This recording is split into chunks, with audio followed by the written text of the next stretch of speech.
अस्सलामुअलैकुम dear students, cell के या सेल बायोलॉजी की सीरीज़ ऑफ लेक्चर में आज हमारा लेक्चर है अबाउट साइटोप्लाज्म। तो आए डियर स्टूडेंट्स, हम साइटोप्लाज्म को अच्छी तरह से समझते हैं। चलें आ जाएं। बेटा, ये जो साइटोप्लाज्म है ये रीजन होता है, एक हिस्सा होता है सेल का जो मौजूद होता है सेल मेम्ब्रेन और न्यूक्लियर मेम्ब्रेन के दरमियान में। ठीक है, ये देख रहे हैं आप, ये हो गई न्यूक्लियर मेम्ब्रेन और ये वाला हिस्सा सेल मेम्ब्रेन। ठीक है, ये सेल मेम्ब्रेन, न्यूक्लियर मेम्ब्रेन, ये जितना भी हिस्सा आ जाता है बेटा, इस हिस्से को हम कहते हैं साइटोप्लाज्म। ये मैंने एनिमल सेल शो किया है, लेकिन प्लांट में भी इस तरह न्यूक्लियर मेम्ब्रेन और सेल मेम्ब्रेन के दरमियान में जो हिस्सा होता है उसे हम कहते हैं साइटोप्लाज्म। उसके अलावा बेटा, ये कॉमन कंपोनेंट है, ये हर तरह के सेल में पाया जाता है, चाहे वो प्रोकैरियोटिक सेल हो चाहे वो यूकैरियोटिक सेल हो, दोनों में ही ये कॉमन होता है, दोनों के अंदर ही मौजूद होता है। ठीक है, अब फिजिको केमिकल नेचर अगर देखें साइटोप्लाज्म की, तो साइटोप्लाज्म में 90% वाटर होता है, 90% वाटर।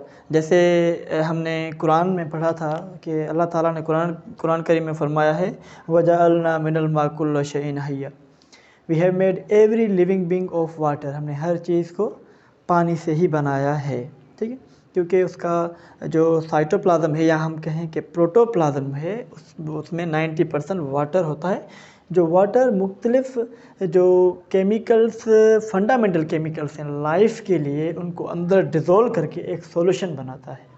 ठीक है, देखिए बेटा, 90% water forms the solution. 90% water जो है वो एक सॉल्यूशन बनाता है, ऑब्वियसली, जिसमें वाटर तो एक सॉल्वेंट ही हुआ। तो अब देखें कि जो साइटोप्लाज्म का सॉल्यूशन होता है उसमें क्या क्या मौजूद होता है। साइटोप्लाज्म के सॉल्यूशन के अंदर बेटा जो भी फंडामेंटल मॉलिक्यूल्स हैं ज़िंदगी के लिए, the solution of cytoplasm contain all the fundamental molecules of life. कौन कौन से हो गए बेटा? आयन्स हो गए, ये भी ज़िंदगी के लिए बहुत ही अहम होते हैं। मुख्तलिफ आयन्स मुख्तलिफ फंक्शन परफॉर्म करते हैं जिस्म के अंदर, सेल्स के अंदर। साल्ट्स होते हैं, शुगर्स हो गई, ठीक है, amino acids, fatty acids, vitamins, nucleotides and dissolved gases, ये भी साइटोप्लाज्म के अंदर मौजूद होती हैं। उसके अलावा डियर स्टूडेंट्स, इसके अंदर कुछ लार्ज मॉलिक्यूल्स भी होते हैं जो कोलाइडल सॉल्यूशंस बनाते हैं। ठीक, और दूसरी बात, साइटोप्लाज्म के दो हिस्से होते हैं बेटा। एक होता है इनर पार्ट, जो होता है न्यूक्लियस के करीब वाले हिस्से को हम कहते हैं इनर पार्ट। उसको एक पर्टिकुलर नाम देते हैं बेटा, उसे हम कहते हैं साइटोसोल। क्या कहते हैं बेटा?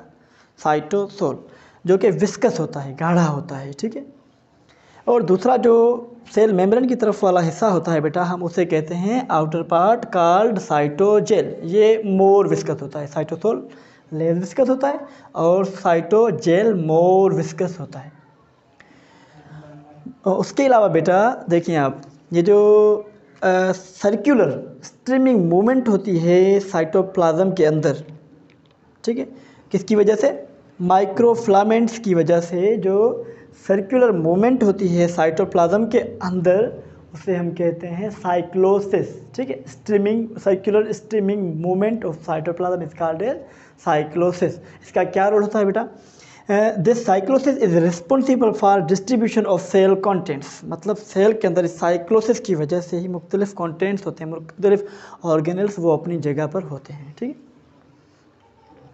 उसके अलावा देखिए बेटा, इसका फ्रेमवर्क, इसका ढांचा, स्केलेटन, कैसे एक सेल अपनी शेप को बरकरार रख पाता है, because of some kind of proteins.